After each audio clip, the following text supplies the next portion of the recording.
How are you going? Hey, you're right, you should be. Why is that, Jim? Well, it's basketball, give me the ball, cause I want that donkey, yeah! Well, it's TGIF, am I right? I love a good Friday show. It's Friday, January 16, all day. I'm your host, James Clements, here in Larry Armour Studios. It's so damn hot in here, I'll tell you that much. Anyway, today's show, another sort of, not digging into the day-to-day minutiae of the NBA. We're just going to do some halfway mark power rankings. That's right, we've got them all broken up into tiers, every single team again. A bit different to the standings check from the other day. We've still got them broken into their tiers. We'll talk that out.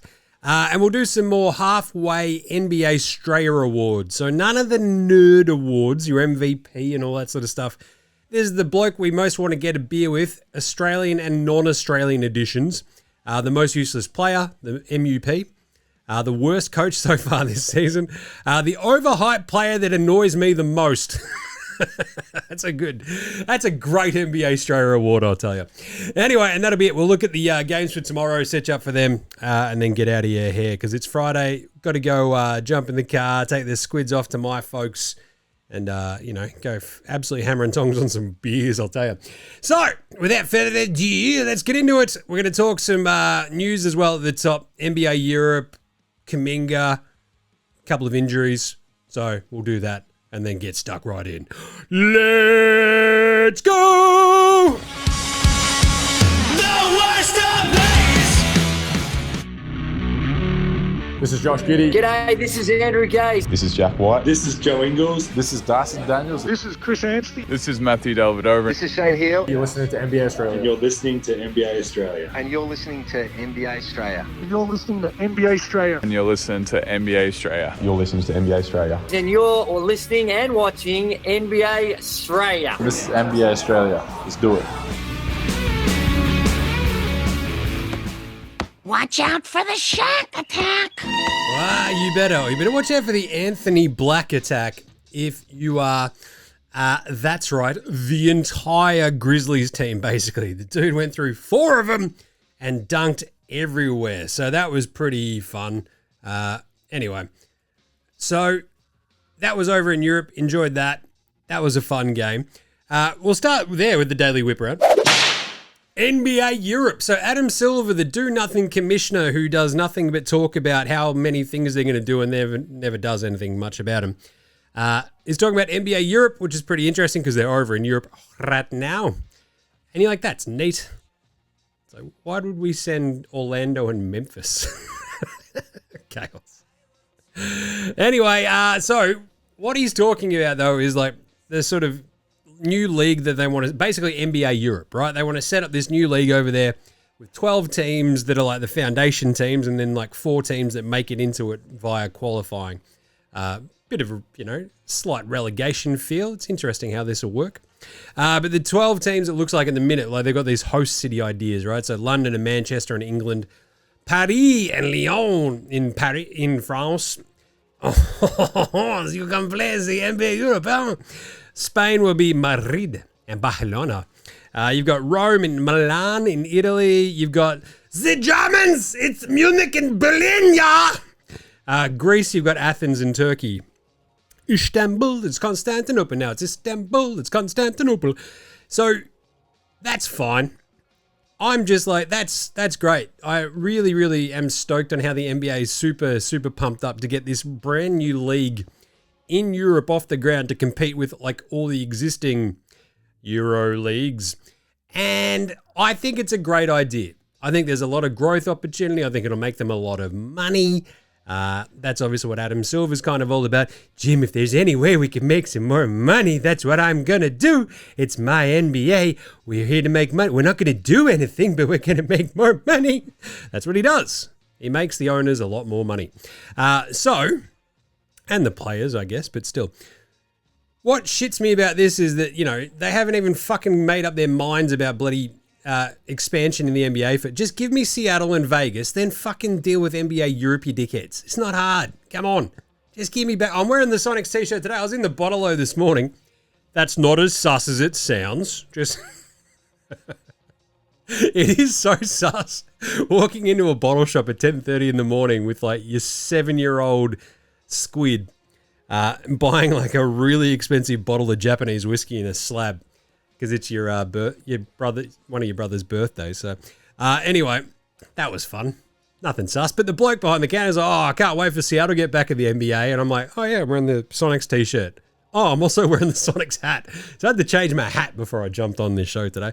If you're watching on the YouTubes. Anyway, just give me back the fucking Sonics. Then we can deal with Europe and shit.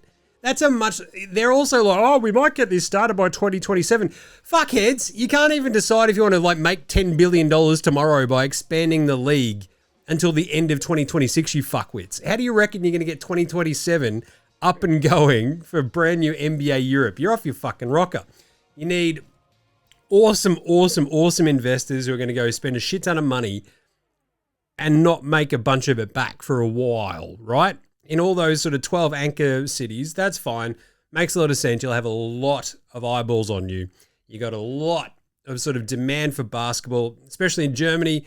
Like, it's a huge sport there at the moment. You've got England. You got, like, if they can beat the NFL to Europe, it's very smart. Do that. But also, just fucking give me back the Sonics. Jesus. Anyway, so that's good. Speaking of a bit of Europe, Ja Morant looking like he might end up be out there and playing for the Grizzlies when they get to their London game, which I think is Sunday, I want to say. So that's good. Because, wow, has there been a lot of talk about the Ja Morant trade stuff. And it's like, yeah, great. Does anybody want him? We talked about that on Wednesday's show, or Monday or Wednesday show, right? Just like, who is like bending over backwards to go get bang bang Ja Morant, right? I reckon the Grizzlies should just give him as many guns as he wants, make him as happy as possible, tell him to pull his fucking head in and stop being a giant baby, and get him back on board. There was like a big argument he had with Vince Williams, and people like, I think it was Michael Redd. I like Michael Redd. He does a very good job on the old tweet machine. But, this is why we shouldn't let cameras into fucking practice. Shut up, Michael Redd, with all due respect. Reporters, and this is from experience, we get like I'm not saying we, I'm not a reporter journalist really at the moment, am I? Journos get like fucking 15 minutes of actually like being able to see what teams are working on really when they open practice at the very fucking end of it. So if Ja Morant's having a fucking argy-bargy with a teammate in that really small portion of a fucking practice, then he's off his fucking head, or that teammate shit him up the wall, and yeah, your PR should be doing a better fucking job. Anyway, be good to see Ja Morant actually out there playing. That's all I'm saying. Jonathan Kuminga, that's right, Cum Dog Millionaire. Oh, Johnny Cumbucket has issued a trade demand. This is how you know whose ass Shams is up so far that they basically could use him for a sock puppet, right? This is so much so on the fucking Warriors side that it blew my mind when I saw the wording of this. Demanded a trade. Every other player requests a trade. If you're trying to, just piss off a player, you've got a lot of antipathy towards a player. That player suddenly is demanding a trade. You know what I'm saying? And so, literally the first day he was able to be, actually eligible to be traded as well, Cumdog Millionaires issued a trade demand, not a trade request, demand. Fucking settle down, Shams, you absolute sham of a journalist. That's fine, because the Warriors and Cumdog Millionaire have combined to completely tank his trade value. So you can demand away. You can request away. They're going to get fucking just cents on the dollar at this point. A little bit of other injury news. Jalen Brunson was sitting with his tweaked ankle. Same with Cooper Flagg and same with Devin Booker. A lot of ankle tweaks at the moment. But also Jokic. Bit of good news there. Denver are kind of like, oh yeah, he's going all right. Might bring him back pretty soon. What do you reckon? He's resumed his on-court workouts, and basically he hasn't played since New Year's, and so he's right on schedule. Basically, towards the end of the month, they're basically going to give him another update, and we'll see what happens. But he should be back soon. That's good. Right. we're not going to do any game wraps or anything, but it was very funny, I think, in the last couple of days. We did, so Wednesday's show for yesterday's games, we got some absolute ball terror results in that one too, where you had just the Kings kick the shit out of the Knicks. That was weird. You had, I mean, I sort of watched a bunch of that, and I'm like, oh, what's going on with the Knicks, man? So I've actually had to dock them a spot in the upcoming power rankings. They got beaten by the Fires and Laser Kings. The Mavs got stomped by the Nuggets without Jokic. And you had this really, really fun cardiac Bulls win again against the Yaz, thanks to Vucci, main. And like the Cavs-Sixers game got off to an absolute flyer from the Cavs, and they never looked back. They absolutely fucking bodied the Sixers. So it was a bit of a strange one. But I still like the Sixers at the moment. Anyway, so that was kind of what's been going on. Let's jump into some halfway mark power rankings.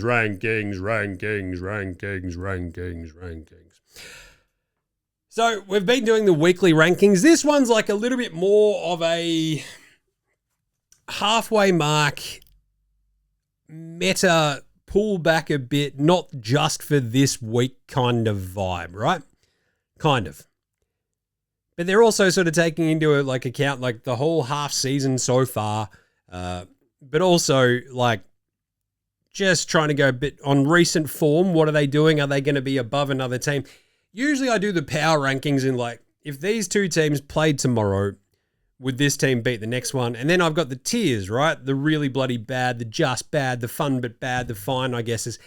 And do they fit into these tiers? So it's like, you know, it's like fucking Charlie in front of the meme with Charlie from It's Always Sunny in Philadelphia in front of the board, fucking with all the bits of string like loopy. That's basically my brain all the time when it comes to power rankings. But it's a really strange point of the season to be fucking doing these because, as I said on Monday and Wednesday show, everybody is fucking beating everybody else. Like, it is chaos right now. There's all these teams that are either missing, you know, one or two pieces, or they're like, you know, just out of the blue, they fall asleep like that fucking Yaz turnaround the other day, right? From losing by 1 millionty points to then, they lost by 55 to the Hornets and then beat Cleveland and then nearly beat the Bulls, right?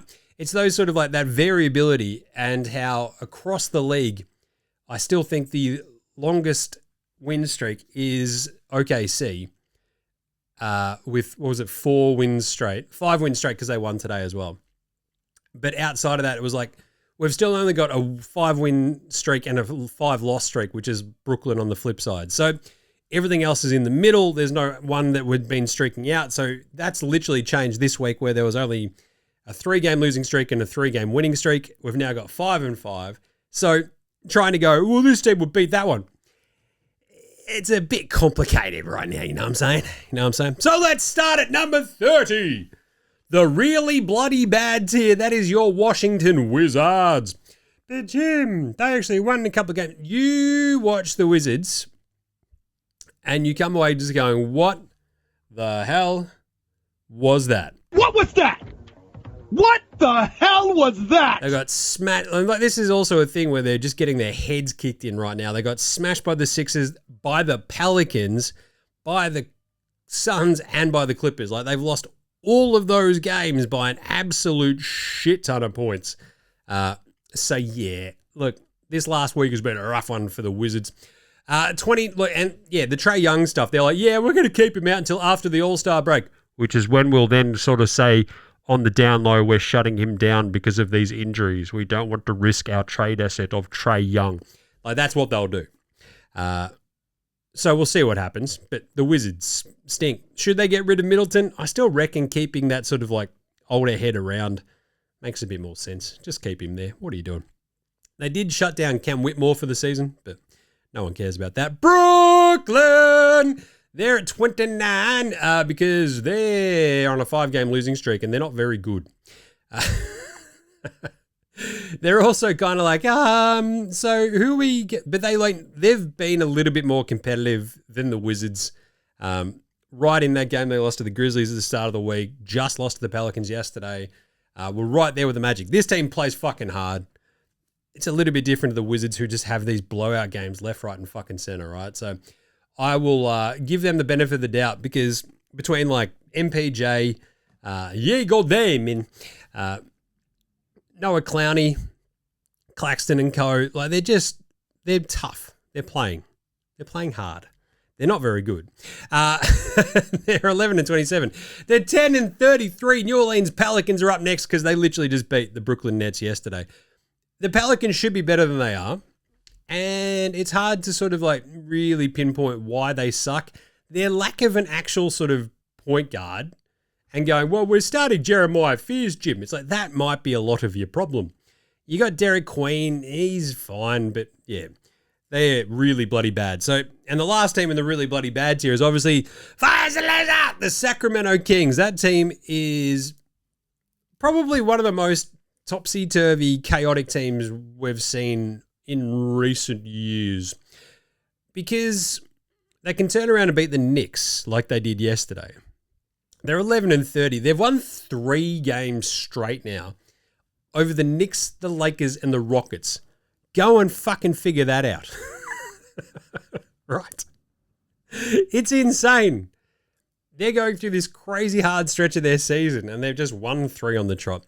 But that's why they're still really bloody bad and that's why they're at the end of this tier in the 27th spot because they're still really bloody bad. We'll see what they do around the trade deadline if they try to get out of the Levine, DeRozan, etc. business. But yeesh. The just bad tier. Tier. That would be your Indiana Pacers at 26, isn't that right? Yeah, 26. They're just bad. But, like, they'll have these games now. And so, as we saw last week, they beat the Celtics. It was pretty funny, all that sort of gear. The Pacers, however, it's this sort of weird, rocky... Like, they also had a 3-game win streak, which kind of bumped them out of the just bad tier for me. The Celtics one was awesome. The massive win they had over the Heat earlier in the week was huge too. They did get handled by the Raptors, but as they get healthier, like they'll just keep sort of doing their sneaky tank, but they're just bad. Dallas up next. They're just bad as well. They're just bad. They're in 25th. At number 25, the Dallas Maverick defense wins championships. So do players who fucking play basketball and aren't always injured because they're made out of bird bones and clag. Anthony Davis and Nico Harrison, you fucking dummy. The Mavs are brutal. They lose Cooper Flagg. They've still got like a bunch of their dudes there. And they got fucking waxed by Denver yesterday who didn't have Jokic. You're like, this is, yeah, cooked, mate. Utah are up next in 20. Is that 20? Wait a minute. 24. That's Utah. Because talk about the variability. This team, Keontae George has been really, really good. The roller coaster himself, Keontae George, has been really good this season. God bless his cotton socks. Lowry, when he's out there, he's been really good too. Could be an all-star. I think I had him at the very end of my all-star picks. And then you sort of get to this weird point of like, how are their young dudes coming along? And they're just solid. They're very well coached, but they have these weird blowouts because they are so young. They're still just bad. And so are the Bucks. They're up next in 23rd, which is the same spot I had them last time because they were leading the Spurs today and then they got their fucking heads kicked in. Shaved-headed Wemby is terrifying. Holy crap. The Bucks, yeah, he's not good. He's not good. I'll talk about the Bucks a little bit later again. But look, Giannis being back, he has 21-5-1 in that game. Just not enough, right? KPJ, he had 0 points and 0 of 9 shooting. Spud, spuddity spud. Spud of the night. There you go. KPJ, he's going to go throw some soup at a motherfucker. And anyway, KPJ sucks. And the Bucks are just bad. They're just bad. I've got a couple of other things I will talk about with them, but they're just bad.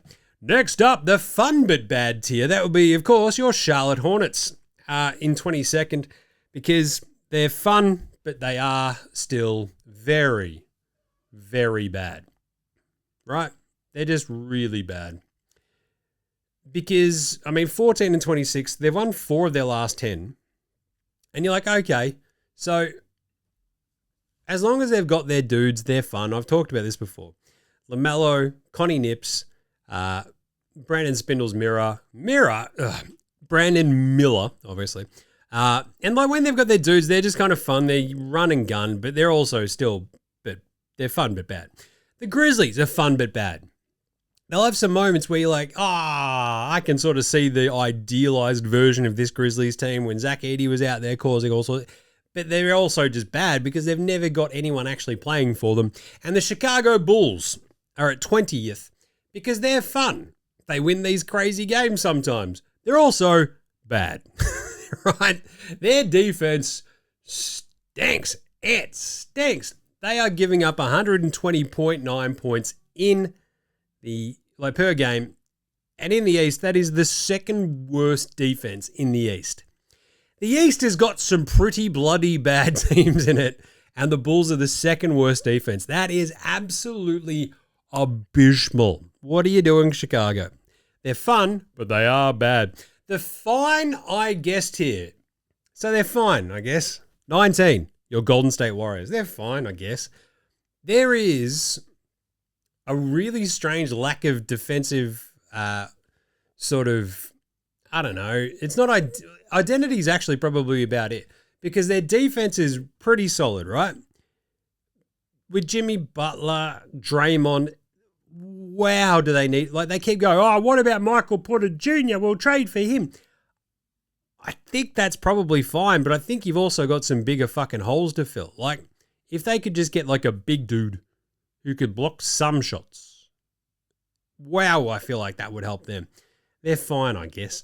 The Portland Trailblazers, who are actually behind the Warriors on the standings, but I feel like up until Portland lost Denny for the last couple of games, they were flying. And they're awesome. They're such a strange, weird, janky team. I love them. I love, you just get a Portland game in the afternoons here in Australia, and you're like, yes, I am going to watch the Blazers do some fuck shit. Because that's what they do. It's Shaden Sharp going off. It's Denny. It's whatever fucking center of theirs is actually healthy. It's awesome. I love them. Atlanta are fine, I guess. They currently sit in 17th on my list. They are 20 and 22. And as I said, it's a bit disappointing. But they'll go through this reacclimatization sort of moment without Trey. Then they'll be awesome, and watch them just be really good towards the back half of the season, I reckon. I think they'll be just thumbs up. They're 17. Dyson carving it up. Love what he's doing. Jalen Johnson, all-star. Miami are the last one in the fine, I guess, tier. They're fine, I guess. So everyone sort of figured out their offense and can now play defense against them. And then they came out, were kicking the absolute shit out of the Celtics earlier today, and then they lost. So that was pretty funny. It was pretty dire too. Yeah, I'll worry about the Heat, but they're fine, I guess. Next up, the decent but a disappointment tier. Just like me to my parents. The Cleveland Cavaliers. Cleveland! Good win today for the Cleveland Cavaliers. Yesterday. And that's fine, right? You do your thing, Cleveland. Got a big win over Philly. But it's just weird to shake this disappointing feel about them too. Same with Orlando. So big win today over in Germany. Yeah. And it was over the Grizzlies. So look, fucking grain of salt, all that. But the Magic Men, obviously they sent them to Germany just the way they did with the Spurs last year. They sent them to France because they've got Victor Wembanyama. They sent the Magic Men because they've got, all-conquering World Cup heroes, Franz Wagner, hello, and his big pumpkin-headed brother, Mo Wagner, hello. So a bit of German flavour. It's a bit of Bratwurst, yeah. They are still a bit of a disappointment. They're 23 and 18. It feels like they should be way better. The defense is randomly not as good as it has been. And yeah, cool. You don't have KCP. You've had no Jalen Suggs now for a little bit, and that sucks. But Anthony Black is taking that step. They've got Franz back. Paolo's back. Just, Let's see it all click.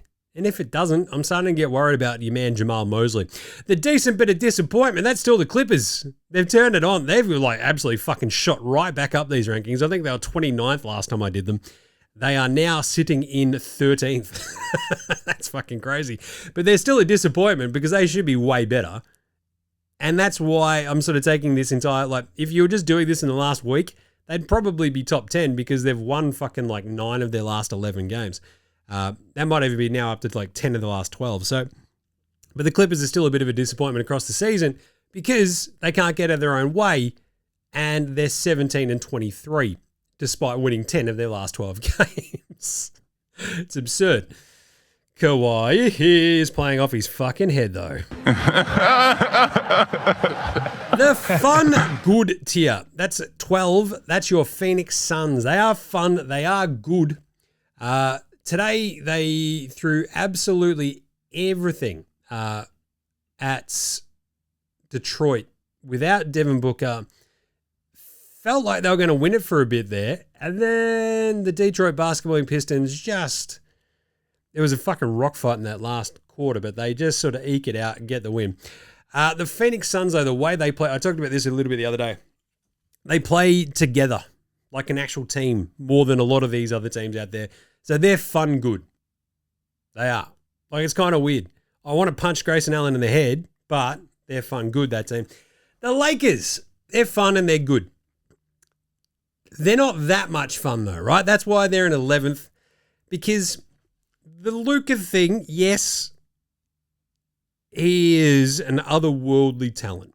The problem is if you don't have like that one extra fucking big wing around him, it just gets a little bit fucking sideways. It can also be a fucking, I talked about this on Wednesday's show. It can be a lot of, oh, that was a pretty fucking inefficient night, but somehow we still won, right? And sometimes those ones aren't as much fun because it's a lot of fucking dribble, give it back to me, pass, give it back to me, I'll shoot it, and yeah. So sometimes it's fun. They are pretty good, this Lakers team. Don't get me wrong, but yeah. Not as much fun as some of the other teams. The Sixers are fun good, aren't they? Sixers are 22-17. The Lakers are 24-14. And I got the Sixers above them because Maxey is fucking electric. He is just a ray of sunshine in Philly, isn't he?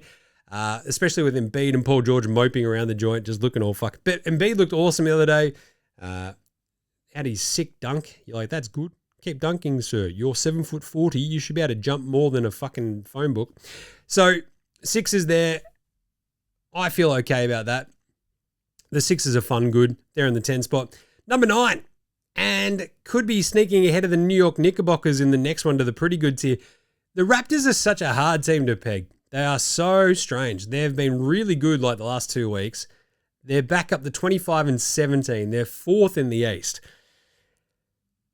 Fun good. You have to have them ahead of Philly, even though they sort of split that weird homestand, but Toronto, there's just a lot going on. If they can get healthy and make a bit of a run at it, would not be a surprise if like they are pushing the Celtics and the Knicks and the Pistons in that top 4.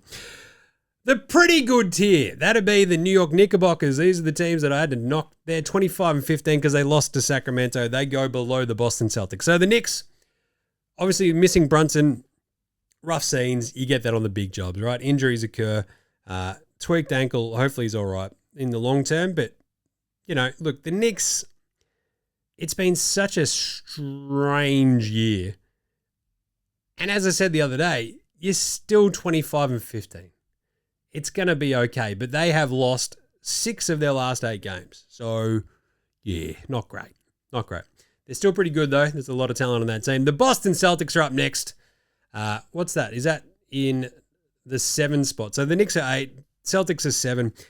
Just because, I mean, the way they came back against the Heat again today, after the Knicks lost yesterday, Boston, Jaylen Brown's off his head. That team is awesome. Celtics, you're doing very well. Jaylen Brown came back, had 27-7 today. Not bad, good size. Peyton Pritchard's breaking my heart. What are you doing, Pritch? Pritch better have my money. Had 2 points and 1 of 4 shooting, and they still beat the Heat. Anyway, Boston, look, 13-8 away. Joey Muzz, I mean, illegal screen. Illegal screen. Illegal screen. Yeah. Awesome. Great job this year. right up there in Coach of the Year, if you ask me. They're in 7. So at number 6, I've got Houston. Just a scrappy couple of weeks for the Rockets, or else I'd sort of have them switched around with Minnesota, who are at number 5. So 5 and 6. Minnesota have been really good the last couple of weeks. Houston, just the scrappiness has sort of pissed me off a bit. They lost to OKC pretty badly today, so I've just pushed them back that one spot behind Minnesota, who have just looked really bloody good, right? They're sort of just on this 27 and 14. The Rockets are 23 and 15. I shouldn't have to explain it actually too much more, but they beat the Bucks, they beat the Spurs, they've beaten the Cavs, Miami twice. They're just taking care of business. Good job by the Wolves. And then we get to the top 4. The really bloody good tier is 3 teams. That is the San Antonio Banderas Spurs, who are awesome, especially with shaved head Wemby. The way they fucking waxed Milwaukee today was hilarious. But mostly it sort of comes down to the all extraneous parts outside of Wemby, where he can sort of not fucking freak out, but can just go out there and have 22, 10, 2 blocks, cause some havoc. And then you have Castle, Fox, Dylan Harper off the bench, just doing their shit. Luke Cornett, 10 and 4. The Spurs are a sneaky juggernaut. They're 28 and 13. They deserve to be in the top 4. The Detroit basketballing Pistons are at 3. Huge win over Phoenix today, just pulling that back and just dragging him into the mud, getting by them. Cade had a rough one, 3 of 16, spud, but they still won. That's what matters. The only stat that counts is a W, just saying. Detroit are 29 and 10. That is crazy. I love that. They are just so hard-ass. Jalen Duren, 16 and 18 today. Orsar Thompson, Beef Stew, Ron Holland. They're going to kick your heads in, and I love them. And then the last team in the really bloody good tier is still Denver, because despite not having a bloke named Nikola fucking Jokic, he's pretty good. They keep winning games. They kicked the shit out of the Mavs yesterday. They beat the Pelicans, beat the Bucks, lost to the Hawks. They've won 5 of the last 6. They haven't had Jokic. They're still number 2. He's going to come back, and they're going to keep waxing teams. They get healthier. They're going to get better. And then in the final tier, all by themselves, it's still your Oklahoma City Thunder. The tier is called could still win 70 games. Because they could. They're 35 and 7. Now, I'm no math magician. But that puts them at 70 and 14, Jim. Yes. But the thing is, there's 82 games. And if they don't have any more of those weird fucking 6-game stretches where they drop 3, they'll be right. But OKC, they've won 5 on the trot again. They're looking awesome. The way they fucking manhandled Houston today was terrifying. So the Thunder, number 1 still, with a bullet, and they could still win 70 games. There you go. That's the halfway mark. Power rankings. Let's take a quick break, come back with some yeah-nahs, some NBA Straya Awards, and some previews for tomorrow, right after, let's say, this one. This is Cam Glidden. This is Anthony Drimmick. This is Mitch McCarron. This is Jason Kadee. This is Daryl McDonald. Hey guys, this is Hugh Greenwood. Yo, what's going on? This is Illy. This is Mark Worthington, or commonly known as Wortho, and you're listening to NBA Australia. You listen to NBA Australia. And you're listening to NBA Australia. And you're listening to NBA And you're listening to Australia. NBA Australia. And you're listening to NBA Australia. And you're listening to NBA Australia. You're listening to NBA Australia.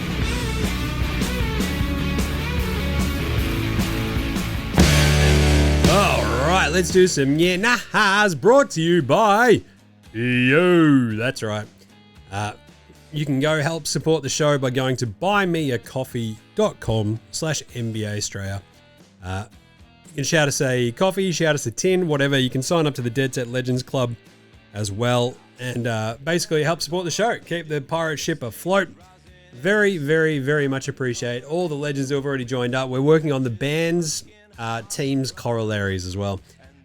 So that'll be out hopefully pretty soon. Got no squids next week for the first few days, so I might actually get some bloody spare time. which would be nice. So that'll be fun. Right, let's do some nas. Remember, buymeacoffee.com/NBA Australia. The link is in our social bios or the show description as well. Dave Brown, Davey B, sent through one on the emails about a week ago, 2 weeks ago. Happy New Year's to you, mate. Hope you enjoyed a well-deserved break. I really did. I had so much fun just taking that little bit of a 2-week step back, not thinking about basketball like 100% of the time.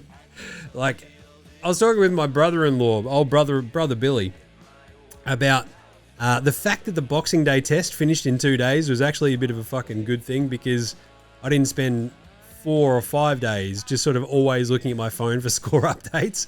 Even when you're on the beach, right? I'm sitting there, the squids are fucking around. I'd have my fucking watch on. You're like, oh, what's the score now? Those couple of extra days on the 28th, 29th, not worrying about cricket and shit, I was like, I actually feel pretty fucking relaxed. This is good. So yeah, thanks, Dave. Is Santi Aldama the Make-A-Wish version of Denny Avdia on this banged up version of the Grizz? Yeah, nah. Oh, that's a good one.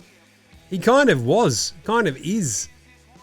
He's been having like these, he had been having these random games where he sort of just goes off his head. He sort of does a lot of the same stuff as Denny.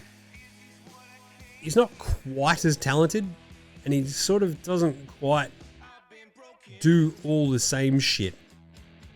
And I mean, for a bloke who just... The Grizzlies are so banged up, I feel like they should be... He plays, 28 minutes a game so far in all of Jan. He's averaged a 12, 7, and 4. That's a fucking... Yeah, that's Timu Denny Avdia. Right? That's a fucking great shout by Davey B. I think we just found Timu Denny. So if you're another team, I'd be trying to get fucking Santi Aldama. Love that. Jazz Oz sent through a bunch of them. Hey, buddy, how's it hanging? I mean, sweaty and to the right. Got a few nars for you. I haven't read these, so let's strap in. If Jar gets traded to the Wolves, it would be a disaster, as both he and Ant-Man will go broke competing to see who's the better shooter. Yeah, nah. It would cost Jar in fines for shooting his guns on Insta and Ant in child support. Yeah, nah, yeah. I hated the idea of a Wolves trade for Jar. It's like fucking Ant-Man and Jar doing the Spider-Man meme, but the Jar Spider-Man's just a bit janky. Right? Because he can't fucking shoot unless it's like an actual gun. Ant-Man's like a fucking 400 bajillion times better version of Jar, and I don't know if you really need him. Like, he's not exactly the fucking world's greatest setup point guard, you know what I'm saying? So, yeah, I'd steer clear if I'm the Wolves. Number 2, has Jock Landale done enough to cement a spot as a starter, either in Memphis or elsewhere? Yeah, nah. Oh, not as a starter. Not quite. Nah. I think, though, he's done a great fucking job being like, yes, I deserve to be in the NBA, you fuckheads. Because I think you heard rumblings earlier in the season when Memphis didn't have Edie and Jock is starting. It feels like, and I've talked about this with Jock before, right? Like his sense of cohesion on the basketball court, his game's sort of sense of cohesion, like the bit where it's just like, hey, Jock, let's let you be you, comes from just having a real good sense of continuity and just like having the sort of same sort of shit, much the same role. I mean, a lot of people do, but I feel like it's always stood out for me for Jock. And I think he's definitely starter, bench, starter, Edie being out, but getting these runs for like, weeks at a time has made it a lot better for Jock. I don't know if he's cemented a spot as a starter. I'd probably say nah, but I think he's definitely cemented his spot in the NBA to the point where you go, yeah, that dude is fucking good, right? He's not a scrub. We know that. So he should be sticking around for a bit. So I appreciate that. 3, while they shit the bed with the Trae Young trade, should the Hawks load up and go after someone like Triple J or Bam? Yeah, nah. Oh, I don't mind that. I don't mind that. Triple J on the Hawks, when you've got Jalen Johnson rebounding kind of everything in sight, I don't mind that. Bam as well. I think Bam, again though, I don't feel like Miami are going to trade Bam because they've just got this weird fucking... He's been pretty like pedestrian this year. Like he's still very good, But like offensively, it was like, it had these moments where it's like, oh shit, up. No, he's back to himself. He'd be really good, I think, on that Hawks team, but I just can't see the Heat trading him within the division because they're not as dumb as Atlanta. Whereas Triple J, when you got Jalen Johnson sort of, vacuuming up all the boards, you can play him next to a Kongwu, I guess, but you probably have to give up a Kongwu to go get him. So, I don't know. Do you think the Hawks sort of, like, can you get rid of Ricochet and replace him with Triple J? I feel pretty good about that. Problem is, it's a really big fucking contract number, so it's going to take a lot to get there. Bam, same sort of vibes. It's a hard one for the Hawks because I kind of want to see how Kispert and CJ fit, how Kongwu can sort of keep really sort of, he's had a really surprisingly under the radar awesome year. It's a tricky one. It's a very tricky one, I think. But I don't know. You have to sort of watch this. You've got what? February 5. So what do we got? January 16. So you got 2 and a bit weeks.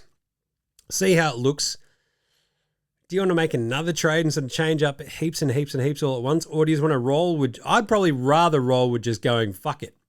Nick Alexander-Walker, CJ McCollum, Dyson Daniels, Corey Kispert. We've got to, like Nick Alexander-Walker has been fucking awesome, right? So you got like a pretty solid guard rotation.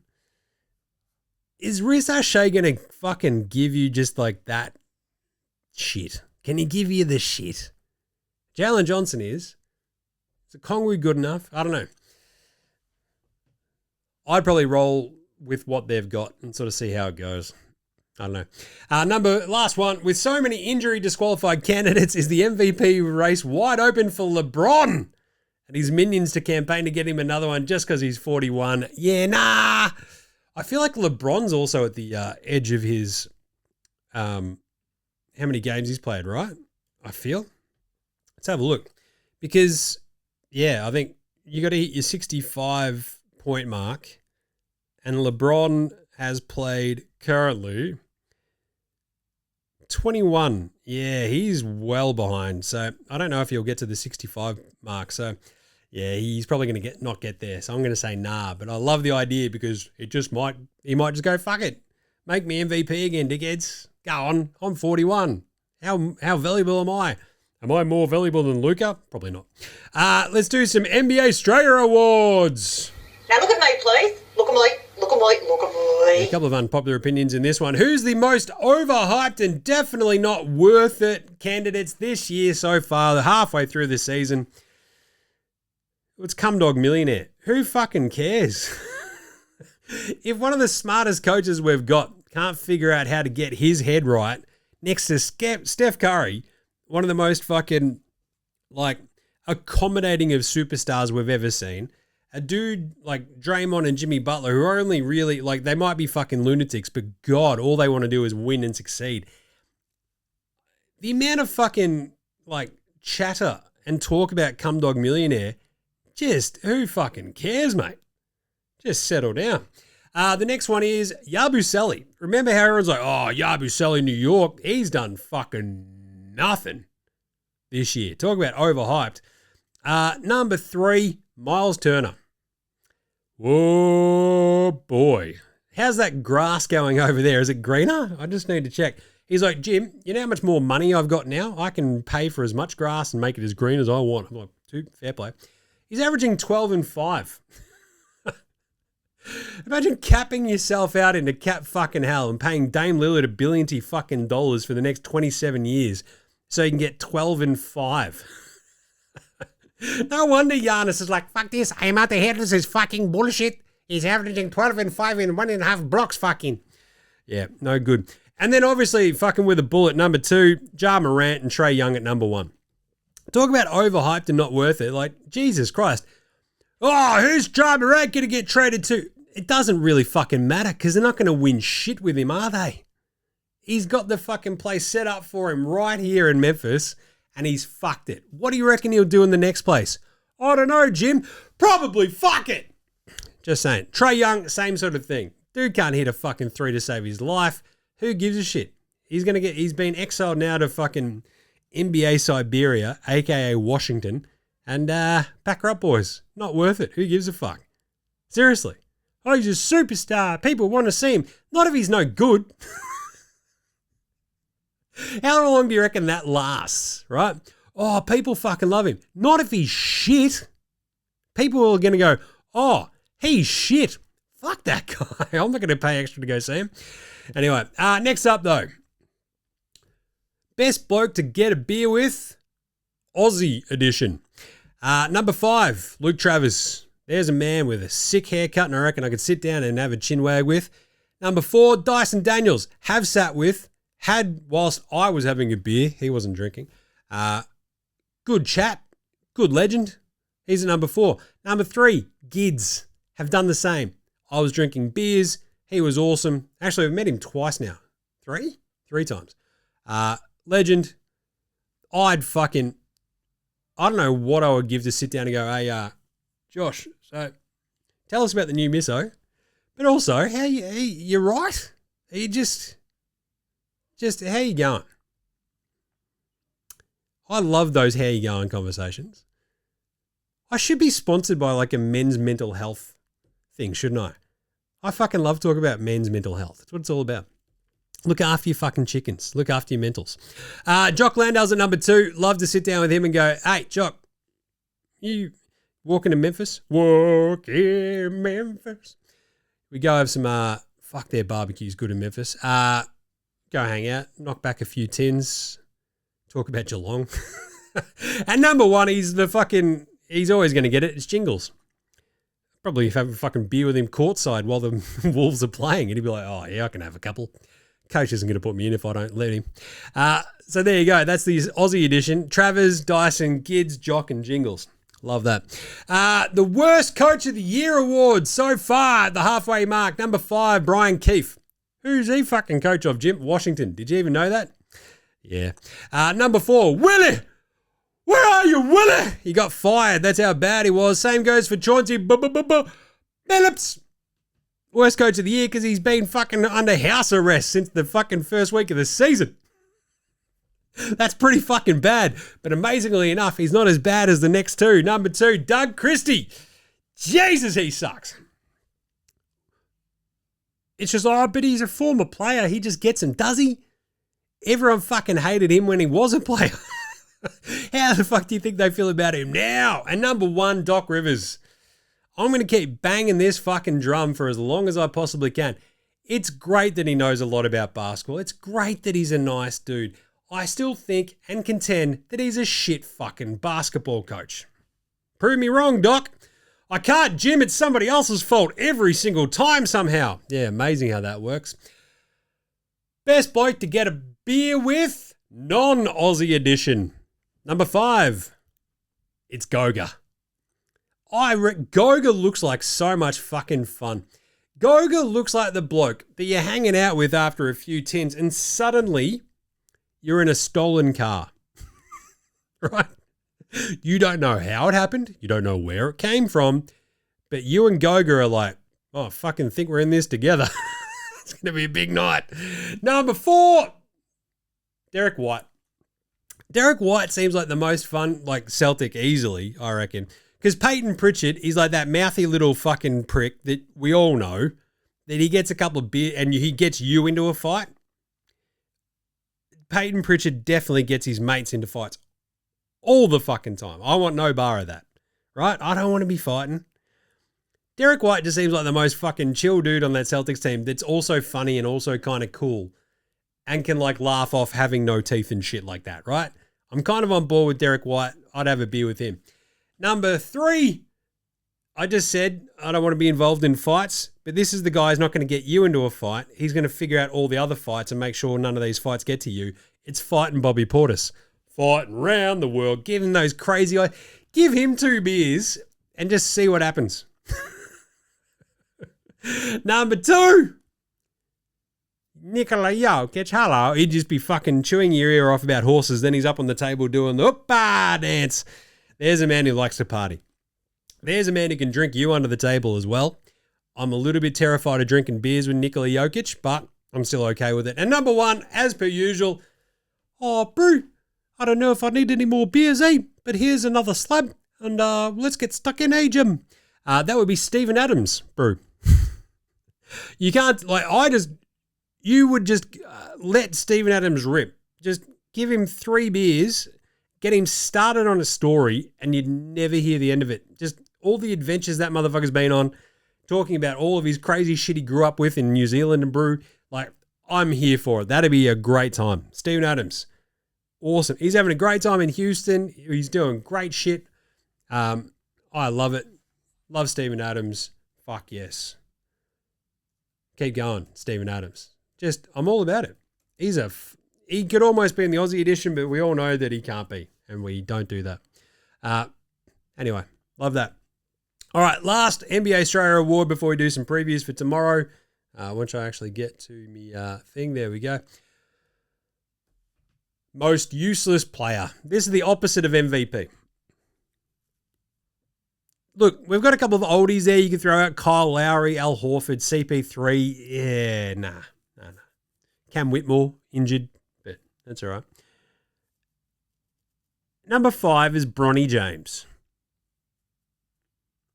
How do you reckon the rest of that Lakers locker room feels every time they see Bronny?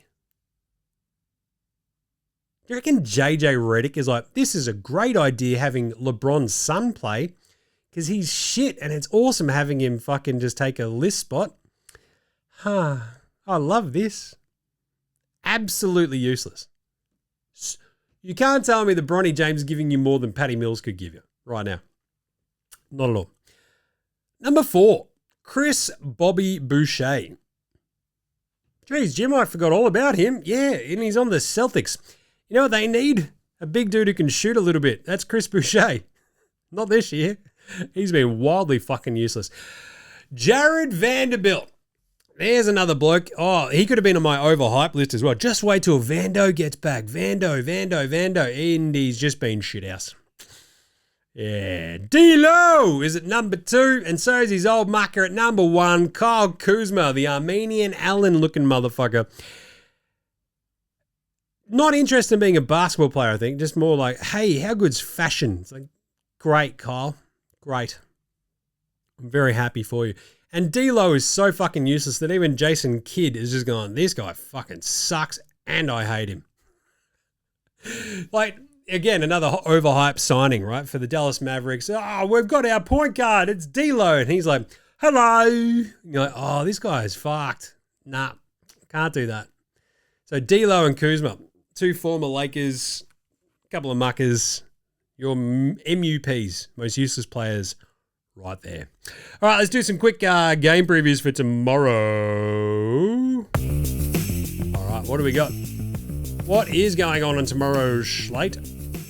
We've had some pretty good games of late. So, yeah, thing is you can find all of our picks over at Double. So each day I bang in the picks as a massive multi, but then also game by game you can sort of follow what I've picked. We are still crushing it. I think I did the numbers the other day. We're at like 55.7%, so we're still going along okay. Tomorrow, Saturday, 11 a.m., you can go find the picks at Double, as I mentioned. Hit the link in our show description or our social bios. That'll show. It's just NBA Australia on Double. Go check it out. New Orleans at Indy. This is a crazy game. How weird is this to pick? I want to take the Pelicans, but I kind of think Indy is just like a little bit too sort of, I don't know, structured, smart, and just a little bit better coached than the Pelicans. So I'm going to go the Pacers at home, -2.5. Let's go the Pacers. Cleveland versus Philly in Philly. We just saw this. Can the Cavs do it again? They lost Darius Garland to like a weird ankle toe on his other foot this time, injury. I might go Philly at home this time, -1.5.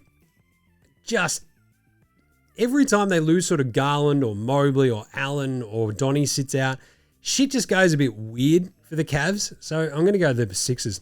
Chicago at Brooklyn. The Nets are 1.5 point favorites against the Bulls, and I have no idea why. I'm going Chicago, +1.5. Thank your mother for the Rabbits. LA Clippers at Toronto. The Raptors are really good. Clippers, yeah, look, decent but disappointing, as I said in the power rankings. I'm going to go Toronto plus 1.5. I think those big wings were pretty handy. Big Scotty Barnes game. Let's go Raps plus 1.5. Minnesota, Houston. That's a ripper, apart from the fact that Houston played today against your Oklahoma City Thunder. I will probably, therefore, take the Minnesota Timberwolves in Houston. Tough one on the back-to-back, but Minnesota are getting plus 3.5, so I'll go the Wolves. Bit of size there as well with Gobert and Randall to counteract that Houston game, but that is a fucking ripper game. Let's go the Wolves. And then finally, Wizards at Sacramento. I love this. Another two one-legged men in an ass-kicking competition. The Kings are 6.5-point favorites at home against the Wiz. Fires a laser! I'm taking the Kings. Taking the Kings. That'd be fun. And there you go. That's it for the week. Love that. What a week it's been. Really enjoyed just doing these 3 shows. Maybe I should just keep doing this, but I like doing the little videos on the days in between. She'll be right. I think next week we'll probably keep up the 3 shows a week thing until we get to the end of January, and then we'll go back to the sort of daily punch it out, because I won't be doing a Sunday night show this week either. We'll do it on Monday. So just keep an eye out, because I think with the rest of next week, Wednesday through Friday, I'll have the squids again and just be a little bit of chaos. So there you go, bit of a programming note. Let me know what you reckon about the 3 and then like the little ones in between. I still think it's a good sort of format. We'll get back to that probably after school holidays at the end of next week. So anyway, make sure you're following NBA Australia on Twitter, Facey, IG, YouTube, and TikTok. Jump all over that, would you? We'll do the, you can also get around Jim Does Supercoach. We've got that NBA Supercoach show every Monday as well, which is a really fun one. So if you haven't gotten around it, what are you doing? Jump in the comments, send us through some nahs, any DMs, just say g'day, any feedback. I got fuck all else to do sort of next week. So you can also buy us a coffee, shout us a tin, buymeacoffee.com/NBA Australia, and you can join the Dead Set Legends Club. We're working on that exclusive extra podcast as well at the moment. That'll be fun. Rate, review, star, subscribe across all your podcast apps, of course. What are you doing? It's 2025. If you have not fucking rated, reviewed, starred, whatever NBA Australia, you are taking the piss at this point. It's 2026. Did I say 2025? Fuck me. Anyway, thanks to From Oslo for the intro and outro song. Check out House Hats, Joshua De Laurentiis, Fascinated Gold Mines, Ramshackle Army, Iowa, Sex Shadow, Green, and Dozers. There behind all the other tunes you hear. Listen to them on your streaming platform of choice. And that's it. We'll chuck a Cooking with Bainesy on the end of this one for the audio. Nothing on the end of the video. Just keep an eye out for that. But yeah, there you go. We'll catch you next week, you dickheads. Have a good weekend. This is NBA Australia saying look after yourselves, would ya? And later.